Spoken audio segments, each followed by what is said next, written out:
Well, hi there. It's good to see you again. I'm glad you decided to drop into the Train Asylum today. We're going to be focusing on a 460 British double O scale locomotive. Now, double O scale is probably the most popular scale in the United Kingdom.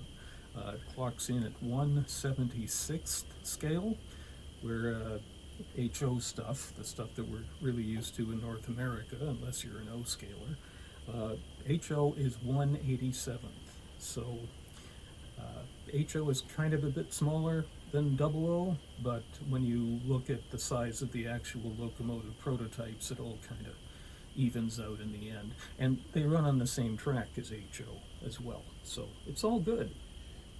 Well, in actual fact, it's not all good, but before we get into that, let me introduce you to LMS 6115, a mainline model dating back to the late 70s, early 80s.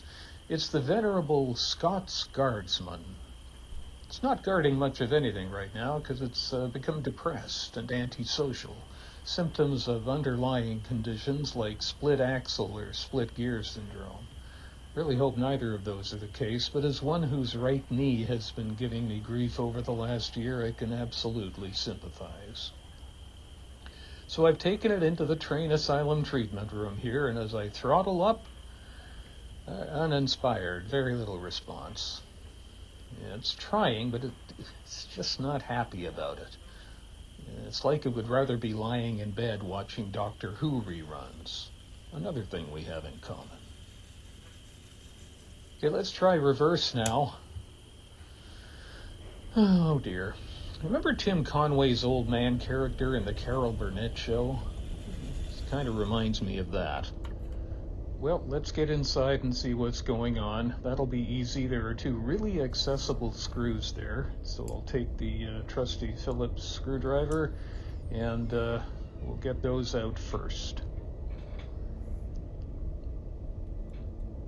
Comes out nice and easy. And the second one,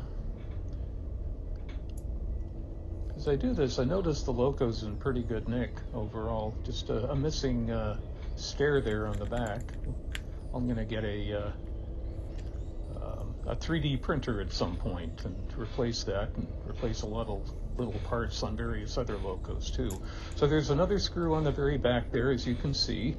Then we get a really tricky one in the front, right behind or under the pilot truck there.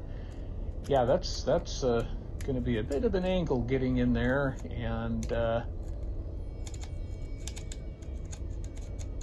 we managed to get to it.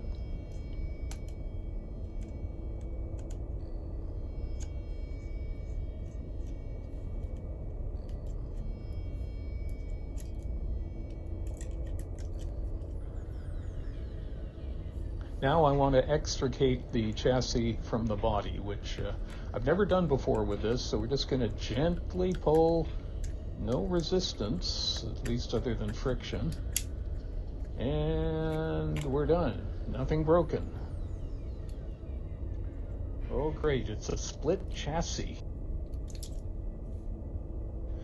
Okay, well, you know what? I'm going to focus my attention on the wheels, I think, because I really don't want to have to pull the two halves of the chassis apart to get into the motor. So I'm really hoping the motor is going to be strong and I won't have to go in and clean it, at least not this time. There's the base keeper plate. Nice, easy extraction there. The bearings, well, there aren't really any bearings. The axles just sit in grooves in the chassis. That's not great, but everything is pretty dry. Nothing's too dirty. I'm not sure that this has seen a lot of track time. So even though everything is relatively clean, we're going to take some isopropyl alcohol and some cotton buds and just wipe the surfaces of any dust and stuff that might become a problem later on. We'll start with the pilot truck and work our way back.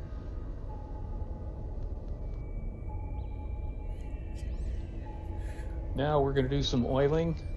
Well, that looks painful, doesn't it? It's kind of like the model locomotive equivalent of a colonoscopy there. Ouch.